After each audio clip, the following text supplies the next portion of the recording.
Морган нэртэй хүү унтаж байтал генет бороо орж түүний өрөө усанд автлаа. Хүү санаа зовсон байдалтай сэрж гидсээ харвал гидснээс нь ус оргилж бас нэг настай ир харагдах ба гидснээс нь гар цухих нь тэр. Айсан Морган хашгирснаар дүрс харанхуйлна. Сайн уу, энэ удаагийнхаа бичлэгээр 2025 онд нээлттэй хийсэн аимшигын төрлийн Marshmallow киног товчлон ярьж өгөхөөр сонголоо.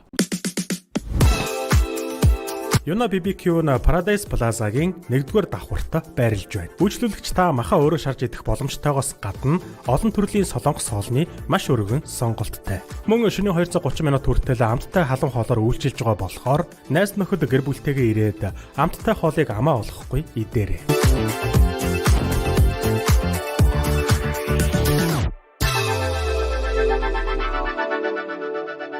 Дараа нь хөршин хүүхдүүд хамтдаа тоглож байхад Морган тэднийг хараад сууж байв. Хүү тэдэнтэй хамтдаа тоглож болох эсхийг асуухад хүүхдүүд түүнийг шоолцоход яваад өгнө. Энэ бүхнийг Морганы өвөр Рой холоос харж байлаа. Оройн хоолны үеэр Морган уйтгартай байхад эцэг эх нь түүний сэтгэлийг сэргээх гэж чадхаараа хичээв. Тиймээс тэд түүнийг цуслан руу явуулахар болсноо хэлж тэгснээрээ найзуудтай болж хөгжилтнө гэж найдана. Морган явхаас татгалцахад Рой түүнийг тэнд гайхалтай цагийг өнгөрүүлэх болно гэж тайлбарлав. Тэгээд ачхүүдээ урам зориг өгөхийн тулд өвөө нь түүнд халаасны хутга өглөө. Эцэст нь Морган явахыг зөвшөөрч Рой босч явна. Харамсалт нь Ройн зүрх гэнэт хатгуулж шалан дээр тэрийн унав. Айж сандарсан гэр бүлийнхэн яаралтай 911 руу залгаан тусламж дууддагч Рой нас барлаа. Хэдэн 7 хоногийн дараа сэтгэлээр унсан Морган туслан руу явхаар бэлдэнэ. Морган киноны эхэнд гардаг шиг хардарсан зүйд байнга зүүдэлдэг болохоор ээж нь хүүгээ багш нартайгаа ярилцахыг захив. Ээж нь энэ удаагийн цуслангийн амралт хүүд нь маш их хэрэгтэй амралт болно гэж найдсаар. Энэ хооронд алмар цусланд хүүхдүүдэд хүлээж авахар бэлтгэл ажил эд өрнж байлаа. Ингээд цуслангийн багш нартай танилццгаая. Байнга л дотны харилцааны тухай ярьдаг хариуцлагагүй хосууд Кэсвар болон Лаури. Үг дуу цөөтэй ч ихэвчлэн мансорч байдаг Эври, ухаалаг залуу Фрэнклин, бүх зүйлийг эмх цэгцтэй байлгахыг хүсдэг ахлах багш Рэйчел. Харин энэ бол бүх багш нарыг хариуцдаг цуслангийн чанга хатуу дарга Коллинс. Тэрээр багш нарт энэ удаад хариуцлагатай хүн шиг байж асуудал гаргахгүй байхыг анхааруулна. Удалгүй хүүхдүүд эцэг эхийнхээ хамтаар цусланд ирж хөл хөдөлгөөнтэй боллоо. Морган ээжийнхээ хамтаар ирэхэд түүнийг Рэйчел угтаж авав. Тэгээд Морганыг байшинд нь хүргэж өгөхөд түүнтэй хамт хөдөлгөөнтэй сахилгагүй CJ гэх хүүхэд цуг байрлжээ. Дараа нь бүх хүүхдүүдийг нээлтэн үйл ажиллагаанд зориулж ойролцоох нууран дээр цуглаана. Кэсвар хүүхдүүдийг нэг шугамд суу хэмээн бүдүүлгээр хэлж Дирк гэх хүүд дээрэнгүй хандав. Энэ үед Морганы хажууд Пелар гэх нөхөрсөг охин ирээд өөрийгөө танилцууллаа. Морган найзгүй болохоор арагшаа эргэж хараан шалгаад хэнч байгаагүй тул өөртөө харьцаж байгааг ойлгоон өөрийнхөө нэрийг хэлнэ. Удалгүй тэрээр Дирктэй ярилцаж тэдний ихэнх хүнд нь Кэсвар таалагдахгүй байгаа талаар ярилцав. Бөхөө багш нар гарч ирэхэд дарга Коллинс цуслангийн дүрм журмын талаар хүүхдүүдэд товчхон танилцуулна. Тэгээд одоо хүүхдүүдийг нууранд сэлэх болно гэж хэлэхэд Морган айдаст автлаа. Улмар хүүхдүүд нуурын ирэг дээр цугларахад Морган өөрийгөө сэлж чадахгүй гэдгийг хэлэхэд түүний үгийг сонссон дээрлэхүү CJ бусад хүүхдүүдэд сонссноо хэлснээр бүгд түүнийг шоолов. Фрэнклин Рэйчел хоёроо нууранд сэлэх нь цуслангийн хамгийн чухал хэсэг болохоор Морганыг олон зүйлээс хоцорч магадгүй гэдгийг тайлбарлана. Гэсэн ч Морганыг явах үед CJ түүнийг дэгдж унгааснаар түүнийг илт басамжилж бүгд түүнийг шооллоо. Энэ үед Коллинс ирээд CJ-ийг өрөөрүүгээ дагуулад явв. Дарга CJ-д цусланд дээрлэхэлтийг хатуу хоригддаг бөгөөд ноцтой үр дагаварт хүргэж болзошгүй гэдгийг хатуу анхааруулна. Гэтэл CJ түүний үгийг бараг л хүлээж авахгүй зөвүүнээр инээснээр дараагаар тоглоом хийгээд байгаа мэт санагдлаа. Оройн бүх хүүхдүүд галын дэргэд цугалцгааж Морган, Сэм болон Раж гэх дахиад 2 найзтай болов. Багш Эври дахиад дуудуулахыг санал болгоход хүүхдүүд төдийлөн сонирхсонгүй. Тиймээс Рэйчел дуулахын оронд хүүхдүүдэд аимшигын түүх ярихаар шийдлээ. Тэрээр алмар цуслан нэгтгэхээс өмнө энэ газар маш олон амралтын байшинтай байсан гэдгийг ярина. Тэдгээр байшингуудын нэгэнд эхнэр болон 2 хүүхдийнхээ хамтаар нэгэн эмч амьдардаг байжээ. Эмч жаахан хачин төрлийн хүн байлаа. Тэрээр гэр бүлийнхнээ унтсны дараа доошоо зорилгоо орж нар мандахаар буцаж гарч ирдэг байсан байна. Нэг шөнө нөхрийнхөө энэ байдлыг мэдсэн эхнэр нь гайхаж түүний араас чимээгүйхэн зорилгоо ороод аимшигтай зүйлийг олж харжээ. Тэнд хүмүүсийн зогцыг зэрэмдэглэн хувааж буцаагаад ойсон байсан ба үнэхээр аимшигтай харагдж байлаа. Эмч тэдгэр хүмүүсийг нууцаар хөнөөж шөнийн цагаар тэдэн дээр дуршилт хийдэг байжээ. Айс эхнэр нь зогтаахыг оролдоход эмч эхнэрээ олоод мэдчихэж. Тэгээд хүүхдүүдээ болон эхнэрээ зэрэмдэглэж үдшгүй муухай нэг хүн болгон ойсон гэж Рэйчел ярьлаа. Энэ яриаг сонсоод Морган болон өөр бусад хулчгар хүүхдүүд айдаст автана. Бүгд тарахад Пилар Моргантай байшин руу хамт явж багш нар хөл хориог зөрчүүлэхгүй тулд зүгээр л түүх зохиож ярьж байгаа юм гэдгийг тайлбарлав. Энэ үг нь Морганыг баг зэрэг тайвшруулж тэд унтахаар салцгаалаа. Хэсэг хугацааны дараа Морган бие засч явахдаа бодолд автаж байтал гинэт уусаа таазнаас нь нэвчэж эхлэв. Тэрээр гидснээс нь уусаа цацарч улмаар усанд живж байхад хэн нэгэн түүнд туслах гээд байгаа дүр зургийг харав. Айсан Морган жорлонгоос гарч ирэхэд нас барсан өвөө нь сууж байх ба энэ нь бас л түүний төсөөлөл байлаа. Хэвийн байдалд орсныхоо дараа Морган жорлонгоос сэмхэн гарч ирэхэд түүний байшингаас цагаан хослолтой аимшигтай хүн гарч ирэх нь тэр. Айсан Морган Рэйчел Фрэнклиний байшин руу яран очиж байшингаас нь хачин эрэхтэй гарч ирэхийг харсан гэдгээ тайлбарлана. Рэйчел Морганы тодорхойлолтыг уншиж түүнийг хар дарсан зүйлд зүүдэлдэг гэдгийг нь мэдсэн ч Морган хачин хүн харсан гэдэгтээ итгэлтэй байлаа. Энэ үед Фрэнклин багш түрүүний ярьсан аимшигын түүх Морганд бодитоор туссан хэмээн гадарлаж түүнийг байшинд нь хүргэж өгөхөр шийдэв. Тэгээд тэднийг байшинд очиход Морган ямар нэгэн хүчрхийл болсон уул мөр байхгүй өрөөнийх нь хүүхдүүд унтаж байгааг хараад гайхна. Фрэнклин Морганд алмар туслан бол аюулгүй газар гэдгийг батлан хэлээд явлаа. Маргааш өглөө Морган Пилартай уулзснаар өдрийг эхлүүлв. Тэд хоёулаа номонд дуртай гэдгээ мэдэж эцэст нь Пилар түүнийг ном унших уулзалтанд урина. Мөн Пилар түүнд жихэр өгөөд явхад Морган бяцхан охин шиг л царай нь улайлаа. Тэр цагаас хойш тэрээр өөртөө илүү ихтэй болж өдрийн үлдсэн хугацааг найзуудтайгаа зугаацж өнгөрүүлнэ. Нэг өрөө Морган CJ-тэй ярилцахыг оролддогч харамсалтай нь дээрлэхүү жаал түүнийг орлууд үлгснээр дахиад лайдастай болгов. Маргааш өглөө Морган найзуудтай болсон явдлыг ярьж өгч байтал гинэт CJ ирээд түүнтэй тусдаа ярилцахыг хүслээ. Хэдийгээр Морган айж байсан ч түүнийг дагаж явснаар тэд нуурын ойролцоо очиж ярилцсан. Гайхмаар нь CJ өмнө нь гаргасан дээрлэхүү үйлдэлээ засч залруулахыг хүсч хамтдаа ямар нэгэн зүйл хийх ёстой гэдгийг хэлв. Улмаар Морган нэг зүйл гэж юу вэ гэж асуухад CJ түүнийг нуурлуу дүлхлээ. Энэ үед Раж ирж CJ-г буруутхан дүлхтэгч дээрлэхүү жаал Ражийг хэлбархан унгааж түүнийг зодож эхлэнэ. Энэ хооронд Морган живж улмал гүн рүү доошилсоор. Энэ үед тэрээр өнөөх төсөөлөлдөө автахад азар Кесвар түүнийг аварч анхан шатны тусламж үзүүлнэ. Бусад багш нар ирээн CJ-г Ражаас холдуулах ба Кесвар эцэст нь Морганыг аварч чадав.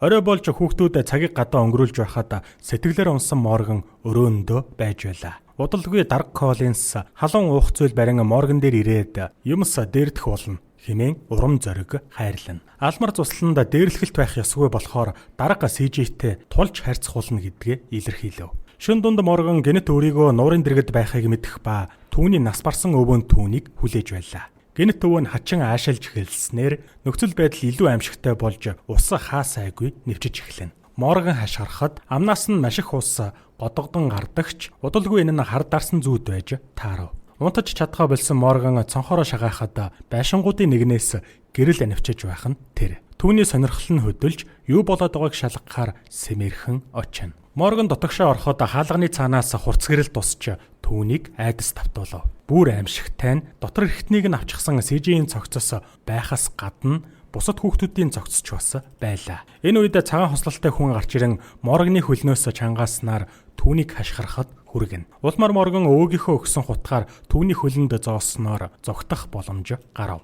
Тэрээр шуудхан л Диркийн байшин руу зугтааж бүх хүүхдүүдийг сэрээгээд эмч үнэхээр байдаг. Яг одоо намайг хөөж байна хэмээн тайлбарллаа. Хөвгүүд мэдээж Морганы үгэнд итгэхгүй. Гэтэл ийм зүйл болно.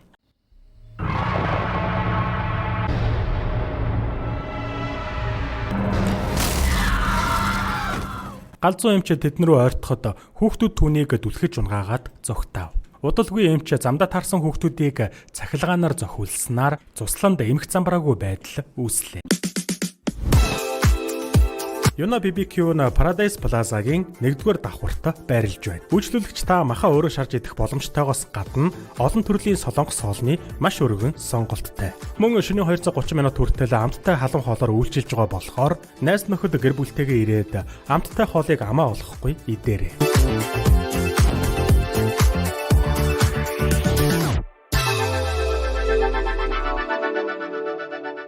Кесвар станц авч Бронко Батлер нөхцөл байдал үүслээ гэж зарлах ба ийм зүйл өмнө нь тохиолдож байсан гэсэн үг юм. Улмаар Рэйчел зүгтааж байгаа хүүхдүүдэд хандан хоолны танхим руу дуудаж энд аюулгүй гэж хашгирна. Энэ хооронд Морган Дирк Сэм нар Пелар болон түүний өрөөний найз Каролайн нартай таарч Морган түүнд түүх үнэн эмч жинхнээсээ байдаг гэж хэлнэ. Удалгүй босод охид байшингаасаа гарч ирэн Морганы үгэнд итгэхгүй байхад эмч нэг охиныг захилгаанаар зохиулснаар бүгд зогтаалаа. Хэсэг хугацааны дараа тэд хоолны танхим руу очиж бусадтайгаа нэгдэх санал гаргадагч Морганы хувьд томчуудад итгэж болохгүй гэж бодож байгаагаа илэрхийлнэ. Ингээд шийдэл түрхэхгүй байж байтал эмч тэднийг чиглэн ирснээр тэд үргэлжлүүлэн зогтаахаас өөр сонголт үлдсэнгүй. Гэтэл Фрэнклин эмчтэр очиод түүнээс болохыг гуйхад эмч түүнийг зохиж ухаан алдуулав. Хоолны танхимд бараг л бүх хүүхдүүд цуглардагч Кесвар ирээгүй хүүхдүүдэд санаа зовж тэдэнд туслахаар гадагшаа гарна.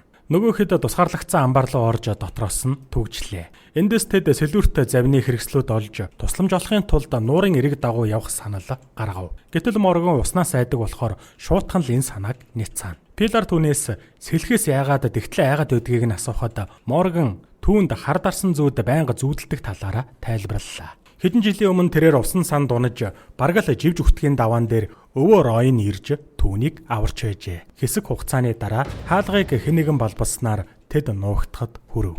Гэтэл хаалга балвсан хүн нь хүүхдүүдийг хайж байгаа Кесвар байлаа. Морган болон бусад хүүхдүүд түүнд итгэх хэсэгтээ эргэлзэж байгаа ч айсан Сэм гарч ирэн Кесвараас тусламж хүснэ. Кесвар хүүг дагуулan явахдаа гинэт эмчтэй таарав. Гайхмаар нь Кесвар хүүг эмчэд өгснөөр эмч хүүг захилгаанаар зохиулан ухаан алдууллаа. Эмч болон Кесвар нараа хамтардаг нь тодорхой болсноор хүүхдүүд завд үлхэж Кесварыг ухаан алдуулад зогтаана. Хоолны танхимд Рэйчел хүүхдүүдэд энд байвал аюулгүй хэмээн тайлбарласаар.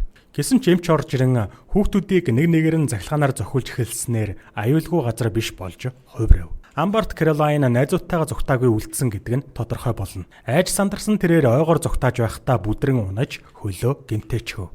Морган Дирк Пелар нараа цуслангийн дундуур зугтааж байхдаа газар ухаангүй хэвтэх хүүхдүүдтэй таарлаа. Эцэст нь тэд Фрэнклинтэй таарч тусламж гуйн эмч өөрсдийг нь хөөж байгаа гэдгийг хэлнэ. Фрэнклин нэлээд эргэлзэж байгаад хүүхдүүдэд даргийнхаа байшингийн кодыг нь хэлж утсыг нь ашиглан тусламж дуудахыг зааварлав. Энэ хооронд Каролайн гэлтчин явсаар зам дээр гарч цагдаагийн машинтай таарлаа. Тэрээр найзууд нь яг одоо аюулд ороод байгааг цагдаад хэлэхэд цагдаа түүнийг машинд нь суухыг хүснэ. Морган найзуудтайгаа Коллинсийн байшинд нэвтэрч утсаараа тусламж дуудах гэсэн ч харамсалтай нь утас нь ажилласангүй. Морган CJ-ийн бичиг баримтаа ширээн дээр байгааг анзаарч асуудалтай гэсэн бичиг байгааг хараад эргэлзэв. Өөр хаа нэгтээ бөхөө багш нар тэр дундаа Фрэнклин Рэйчел нар хүртэл нэг тал болох нь тодорхой болно. Эмч бага авахд үнэндээ эмч нь Эвери байж таарлаа. Нар мантахад ганцхан цаг үлдсэн болохоор багш нар 4 хүүхдийг олоогүй байгаадаа сандарсаар. Тиймээс Кесвар бейсболын зохиороо авч хүүхдүүдийг хайхаар гарна. Тэрээр Дарк Коллинсийн байшин руу явхад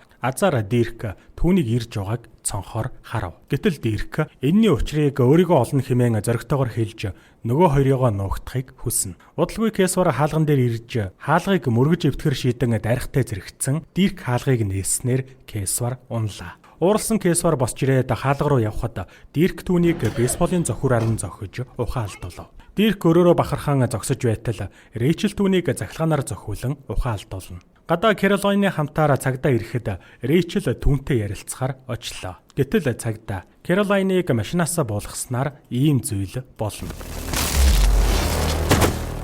Цагдаач бас тэдний тал байжээ. Дараа нь Рэйчел станцаараа буцах протоколыг эхлүүл хэмээн багийнхандаа мэдэгдэв.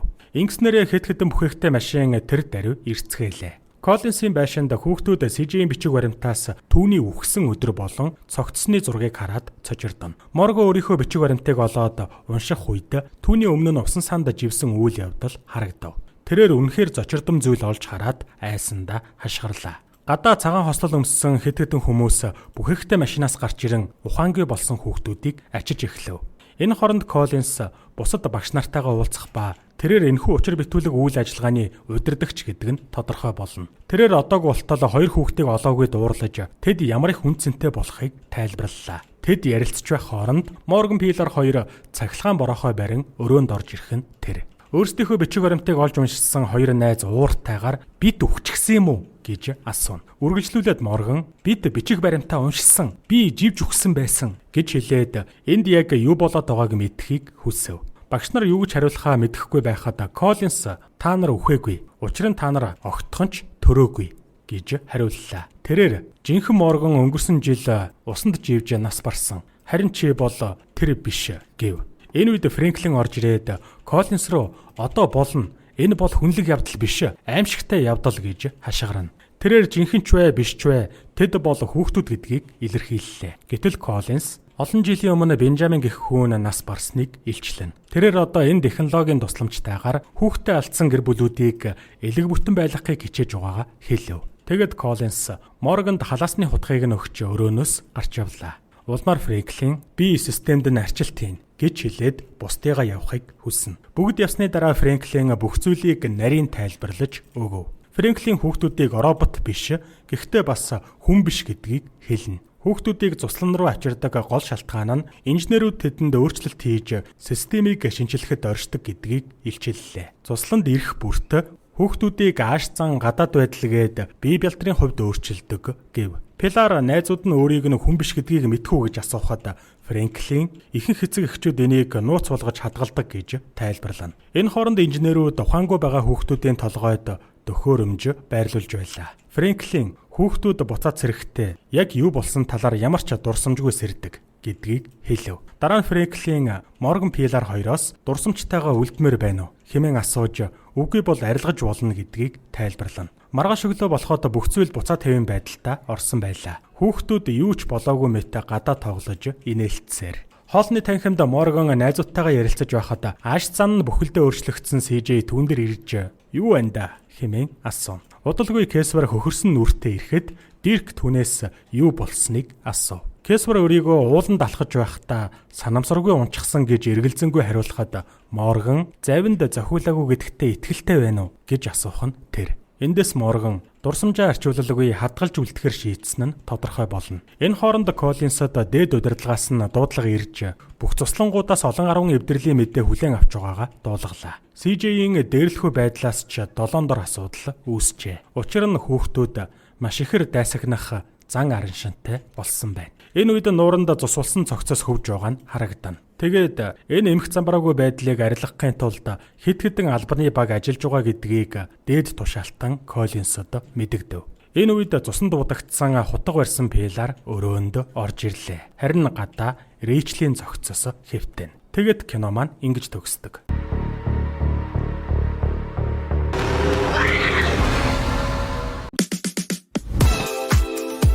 Юна BBQ-н Paradise Plaza-гийн 1-р давхурт байрлаж байна. Үйлчлүүлэгч та махаа өөрөө шарж идэх боломжтойгоос гадна олон төрлийн солонгос хоолны маш өргөн сонголттой. Мөн шөнийн 230 минут хүртэл амттай халуун хоолоор үйлчилж байгаа болохоор найз нөхөд гэр бүлтэйгээ ирээд амттай хоолыг амаа олохгүй идээрэй.